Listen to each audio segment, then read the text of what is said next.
gamitin, no, na tulungan niyo po kami. Tulungan niyo po kami na ipaabot pa sa mas maraming tao yung mensahe ba? Yung mensahe nitong kung ano itong ginagawa po natin ngayong araw na to, no? Which is yung kaya movement, no? Kasi napaka-importante po na maipaalam natin sa bawat isang tao na kaya nila. Sa hirap po ng buhay ngayon, ang daming tao ngayon na iniisip nila, kaya ko ba? So, parang personal po sa akin itong mission, no? Na ipaabot po talaga sa bawat tao na kaya mo. Kasi ako rin po nung dati, naranasan ko rin na ako lang eh. Tapos walang naniniwala sa'yo. Dito ito walang naniniwala sa'yo, kundi sarili mo lang. Kasi wala namang nakakakita ng mga bagay na nakikita mo. Tama? Wala akong nakakaintindi ng mga nung panahon ng vlogging. Ayun si Sir Jaco, walang yan. Wala akong nakakaintindi kung nagbibideo ka sa kalsada para akong emot. Doon po yung itsura.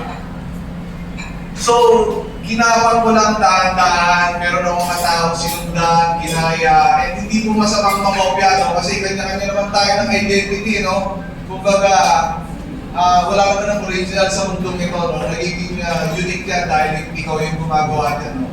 And yun nga, mabalik tayo. Ultimo magulang ko, hindi po naniniwala dun sa mga bagay na nung sinisimulan ko yung vlogging, no? Until one time, lumabas yung unang paycheck. Alam niyo na magulang pa lang eh. Kaya, sa kanila yung unang paycheck. And doon mo na makikita yung simulang suporta na lumaki sa'yo. Kasi nga, ano nangyayari na sa'yo?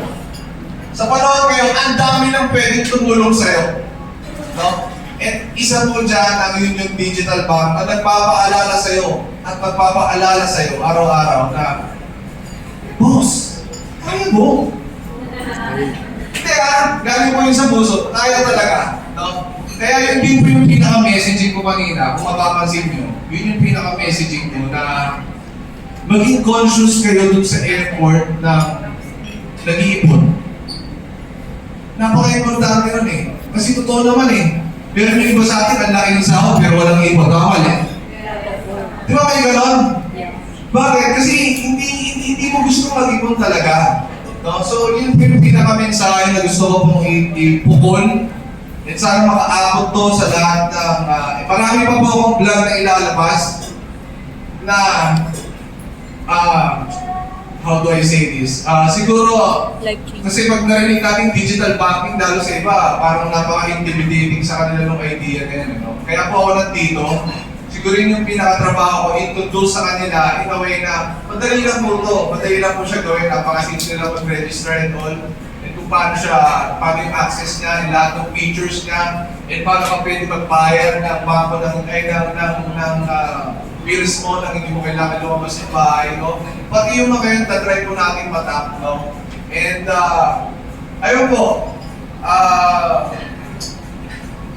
gusto ko lang sigurong pinaka-final message ko lang is, nandito ako sa sitwasyon na ito ngayon, nag-brand ambassador ako.